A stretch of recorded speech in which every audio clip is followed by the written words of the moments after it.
Hi everyone, I'm Mia Savage and welcome back to my channel, or welcome to my channel.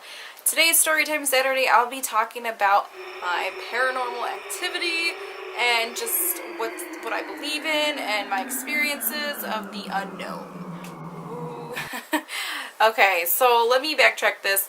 My whole life I've always felt like I had a insight of some sort. Like I always felt connected to the dead. I always felt like I could see things that other people didn't see or feel things that other people couldn't feel. So way back when I was younger, I always had sleep paralysis. If anybody doesn't know, it's another word for lucid dreaming.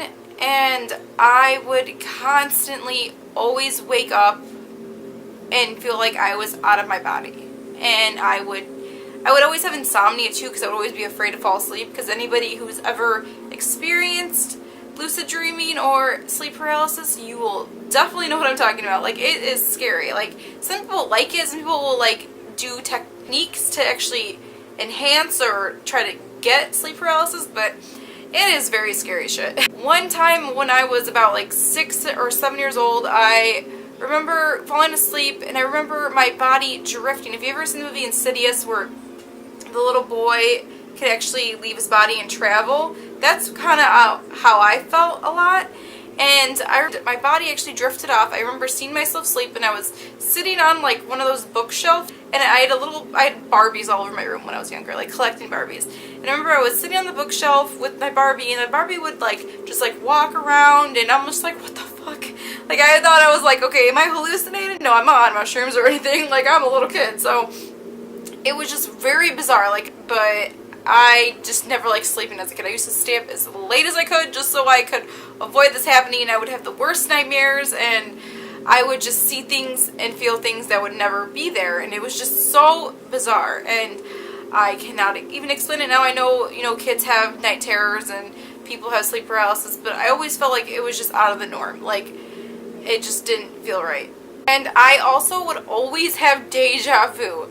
You would see, like, have a vision of some sort before it actually would happen. If you ever seen Final Destination, that's some sort of deja vu. That guy saw things before it happened, and it's usually bad things, but in my case it wasn't bad things. Like, I would see a word of some sort and I would never know the meaning of it. And back then, when I was a kid, we didn't have Google search, we didn't have cell phones, we didn't have that kind of technology.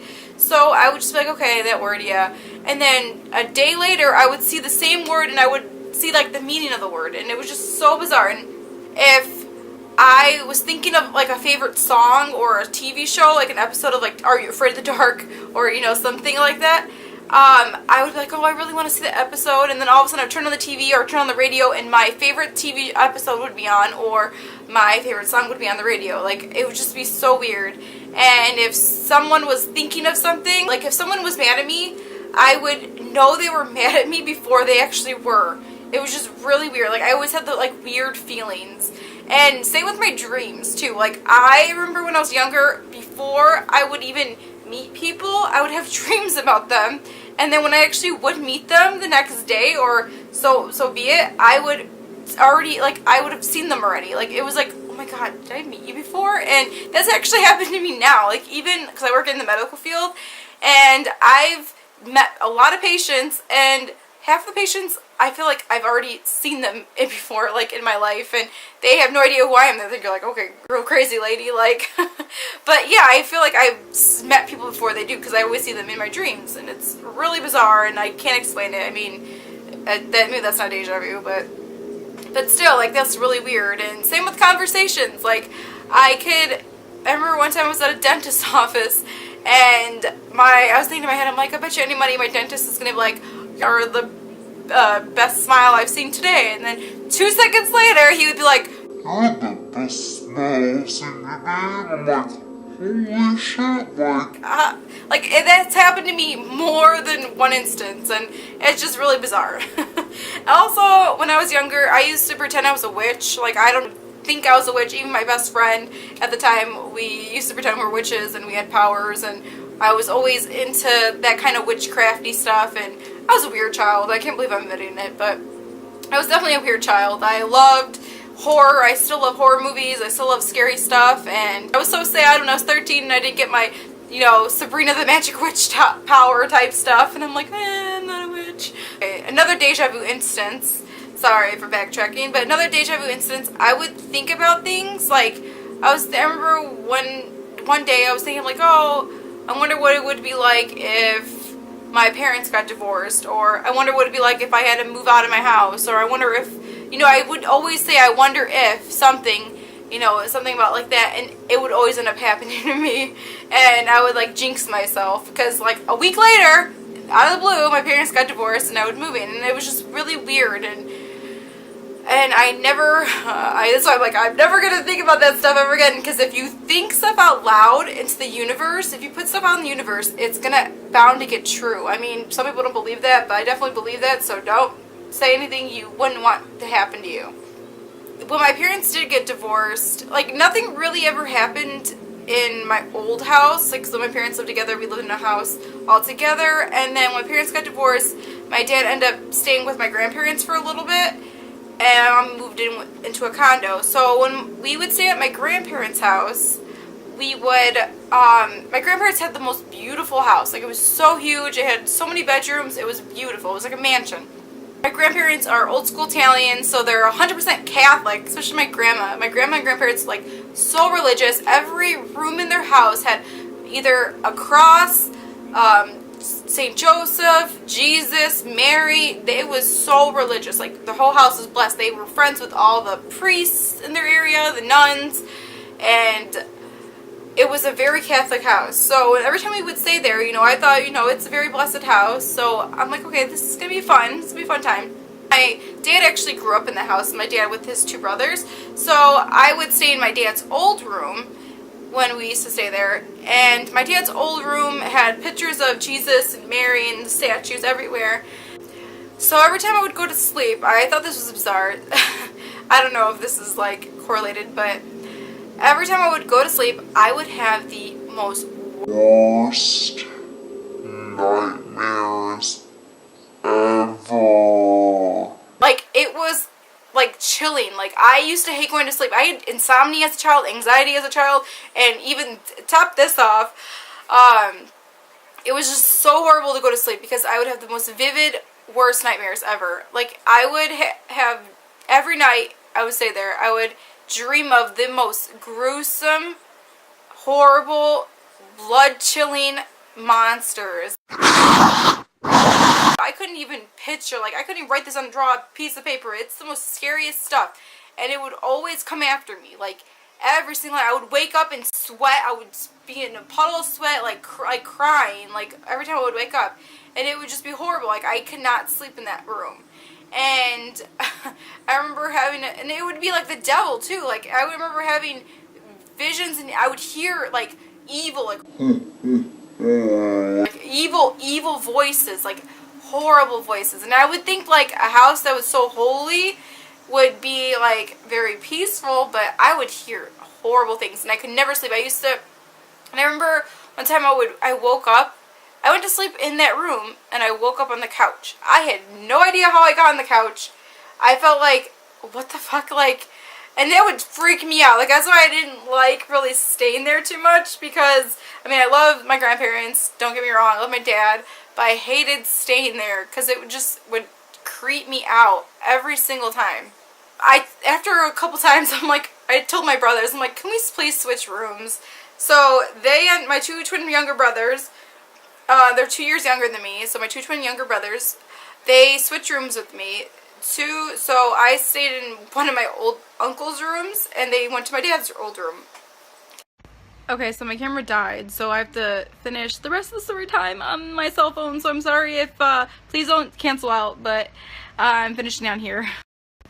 Okay, so after my brother and I switched rooms, my brothers never had any sleep terrors or anything. Never had sleep terrors or nightmares or anything, so one night my brother Matthew woke up and he would scream at the top of his lungs, crying. he was screaming so loud, like we would wake up in the middle of the night, like, oh my god, like what happened, we thought like he was being murdered, we thought like the house was on fire, we thought like Jesus, he was like being summoned to the earth. We don't know, but we got there and he was just like dead asleep, and we're like, what the hell? But yeah, so when we finally got to him, he was just dead asleep, and we're like, Matt, what happened? And he's like, huh? What are you talking about? And it was all sorts of crazy, and it happened like multiple times, like since we stayed there, and we didn't understand why. We couldn't understand why. We seriously, still to this day, we still don't know.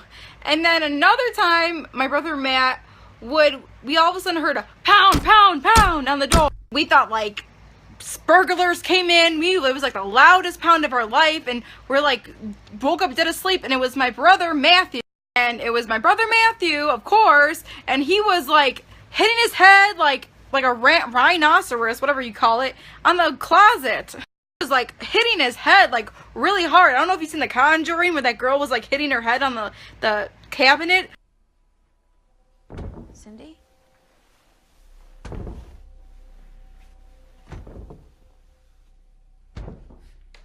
That's what he was doing to the freaking closet.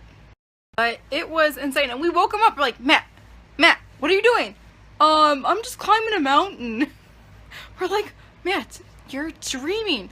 And then he would just burst out into tears, and he's like, oh, I don't know what's wrong. And I'm like, oh, hell no, the devil is in this child. He needs Jesus, he needs holy water, he needs something.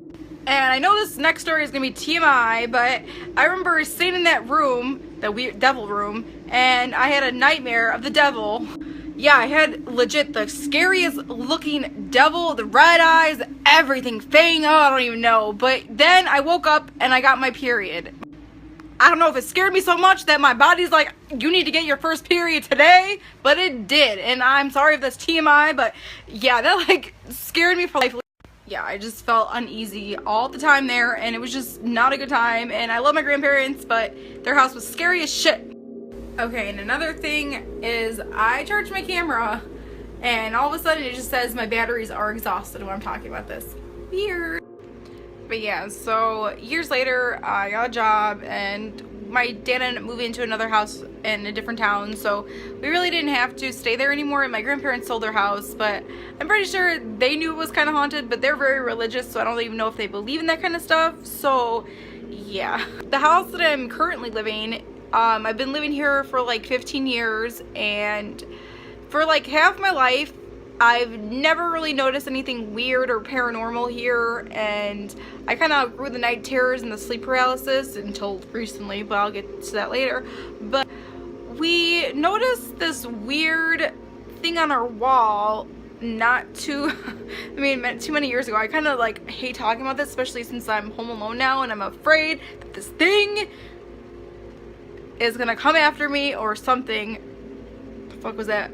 Oh, I'm scared already. We noticed this weird thing on our wall, and we went to go look at it, and it looked like two eyes just staring at us, but it was like in a marking, like it looked like dust or like ashes on the wall, like eyes, just like evil eyes just staring at you. My mom like scrubbed it and scrubbed it and scrubbed it. She's like, how the hell did this get on the wall? She was so mad. She thought we did that. And it was not coming off. Like, it was just so creepy. It looked like an evil eye just staring at us, like at all times. So we have no idea. So then we left it alone. Like, my mom was like, okay, whatever. It's just, I've always bugged her just looking at it. And then a couple years later, we like walked down the street, and this lady's like, you have an evil eye looking after you. Some strange gypsy woman just comes up to her, just, you have an evil eye. You should go get that fixed. Go to some seance and pay something on. It's like, the fuck, you gypsy lady, get the fuck away from me. Like, who are you? And like, that like stuck with my mom, like, forever. We're like, what the hell? We thought she was some crazy bat, but you know, I'm a firm believer in that kind of stuff. I believe in like mediums and psychics. Like, some of them are just like quacks, but I do believe in certain ones. And that lady, like, I'm like, oh gosh, she cursed our family. I mean, we're gonna be like jinxed. And then that evil eye, like, we have fucking evil eyes on our wall. So that was like some sort of coincidence or something. And then years later, like, it was, this thing is still there on our wall, but slowly, it would get bigger. I mean, now it is like a full-on face. Like, it's like a profile. Like, the nose, the mouth, the chin, and hands. Like, I want to show you guys so I can show that it's not like fucking bullshit. It's not Photoshop. It's not anything. But I'm freaking afraid. Like, this shit's scary. Like, I don't mess with this kind of stuff.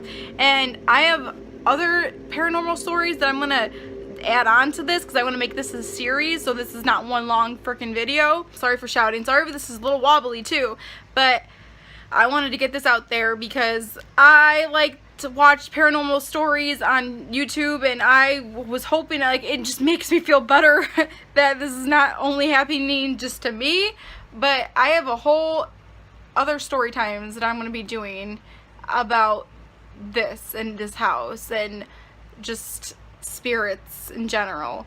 So please give this a thumbs up if you would like to see more videos, and I'm sorry if this was all like combobulated, but my next story time will be just straightforward and it's gonna be all about paranormal. Alright, thank you guys so much for watching. Please give this a thumbs up and please like and subscribe, and I'll see you guys next time. You guys are all beautiful. Love ya.